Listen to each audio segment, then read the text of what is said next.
So, Dr. Sandler, Sir. you can cure depression and anxiety. Yeah. And when you're I just gave a little talk about what I'm also So, welcome to Psychobabble. We are continuing the series we started on personality disorders. Last time we talked about narcissistic personality disorder, which is often a lot of people find offensive. But today we'll be talking about a different kind of a trait, which is called dependence. So some people are fit into a category of dependent personality disorder. Some people have just dependent traits. Yeah. And and you have a case that you can talk about today. And just one little clip of a case, one little line really that I think captures the whole thing. Years ago, a young woman came to me. She had some anxiety, a lot of anxiety. But she also described a relationship with a boyfriend. Didn't sound like a very nice guy. Mm-hmm. And she just put up with a lot of his bad behavior and said, but I need him. And then added, I need my boyfriend like I need air. Wow. Yeah. That should be in the textbook. Yeah. By dependent personality. Is that Shakespeare? Yes. That's how it sounds like, right? Yeah. Yeah. It was poetic. Yeah. And the backstory is that her parents had a lot of troubles of their own, and her mother in particular wasn't very responsive to her needs. Mm-hmm. And she would describe moments in her childhood where she really desperately needed her mother to help her out with something, and mom couldn't function at that level. Mm-hmm. So I think this is a leftover dependency that, I didn't get what I needed from my mother, I'll get it from my boyfriend, and I'll put up with any nonsense from this guy. Yeah. Because I can't make it on my own. Yes. That's the dependent personality trait. So what happened with this lady? I'm happy to say she did very well. Excellent. We talked a fair bit about her childhood, and she got back to some painful memories, and vented, as often in therapy, some anger, some pain, some disappointment in her mom. And then, of course, her core beliefs started to shift. The idea that I can't survive without another person began to shift. And she said, well, she realized she made it without her mother functioning well at all times. And then looked at this boyfriend and said, I don't need him. I don't need anybody to breathe air. And got rid of him, and I've heard from her ever since. She got a nice boyfriend, got married, and sounds very happy. Right. Yeah. That's good work. Yeah. Yeah. Now they say that when you're treating personality disorders, any personality disorder, that that shows sometimes in the relationship with the therapist too. So that transference thing. Yeah. And I would imagine a dependent personality disorder would start becoming dependent on you. Did that happen with this patient?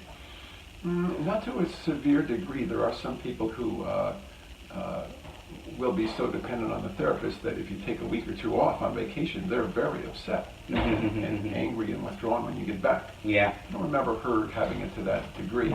And of course, there's a normal dependency on the therapist that the patient says, all right, I've seen this guy a few times, I trust him, I can lean on him. That's normal and healthy and a sign that maybe we'll get someplace. I worry about people who, I say, what was it like that I was out for a couple of weeks? They're not really getting connected. Yeah, yeah. But she wasn't desperately dependent on me as one might have expected. Yeah.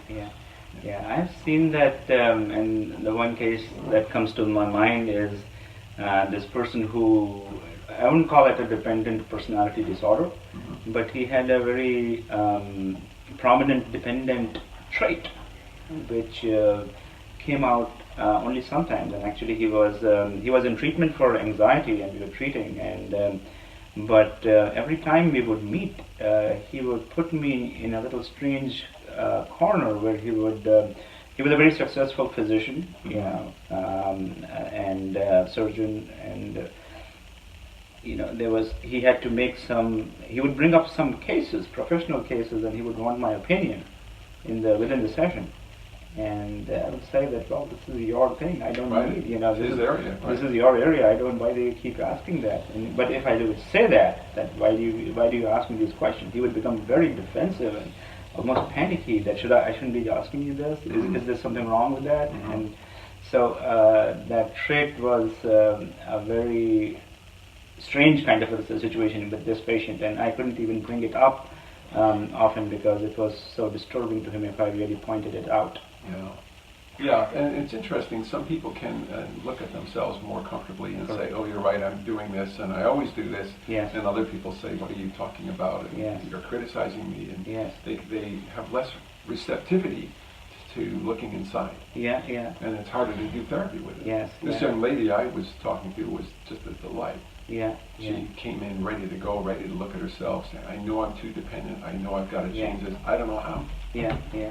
And there's a term for that from the psychodynamic theorists who call these personality traits, and it's not only independent, it could be narcissistic, it could be an avoidant, in any of those, that and the trait is egosyntonic, which means that they are okay with that. They don't think that there is anything wrong with them. Yeah, the ego thinks it's fine. The ego thinks it's fine, as opposed to ego dystonic, like it was with your patient, that she knew something is wrong with me. Yeah. You know, and what makes personality disorders harder to treat is because they are egosyntonic. Yeah, absolutely. So, like a narcissistic, like we talked about last time, they didn't think anything that's wrong with her or him, and right. everyone else is wrong. Right. So it's very hard to even get started in treatment. They don't recognize the problem. They don't recognize. I'm here because my wife thinks I should be here. Yeah. But really, it's her problem. And by the way, you're not that smart. Right. Yeah. That's hard to deal with. Yeah.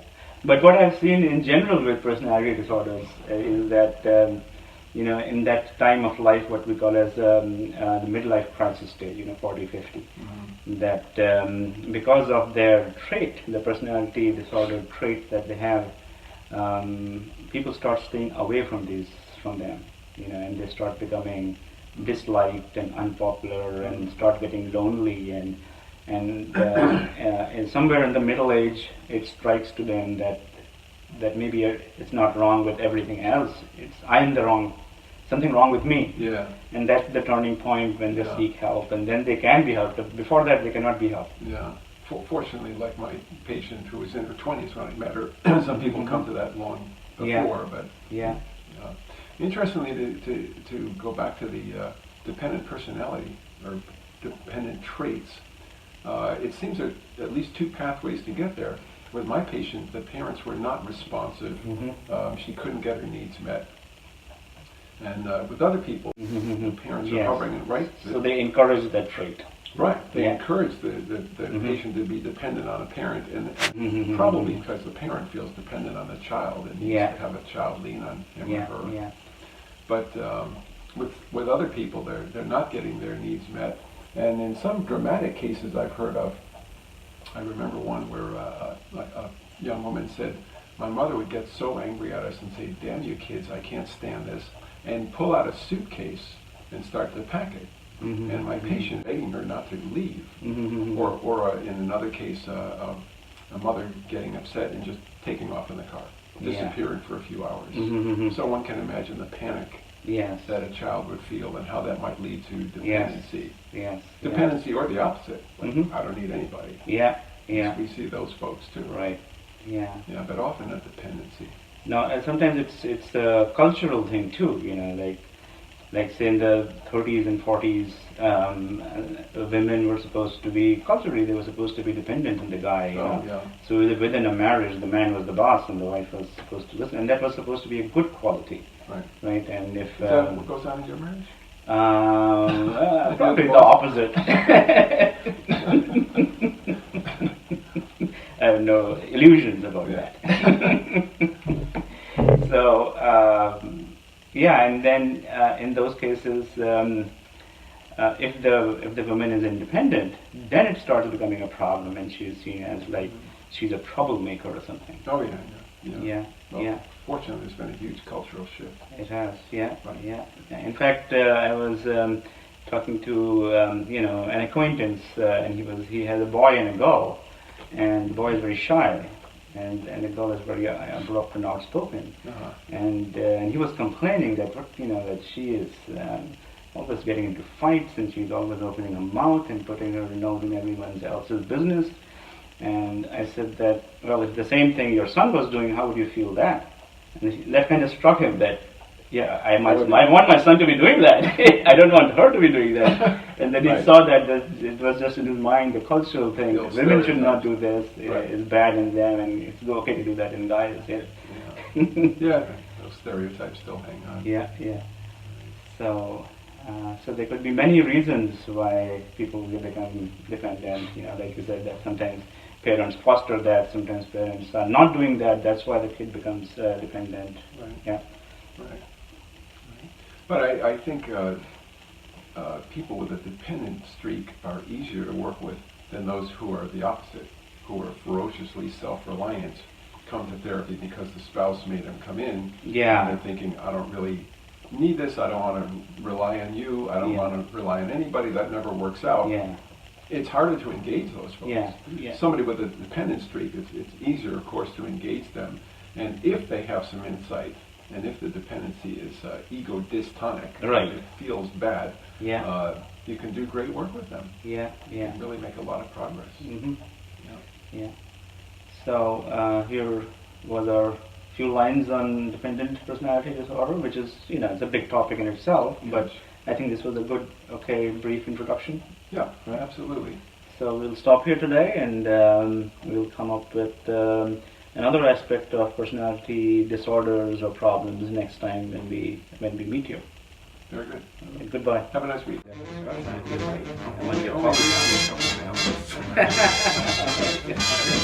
I just gave a little talk about what makes it, right? I'm also a counselor.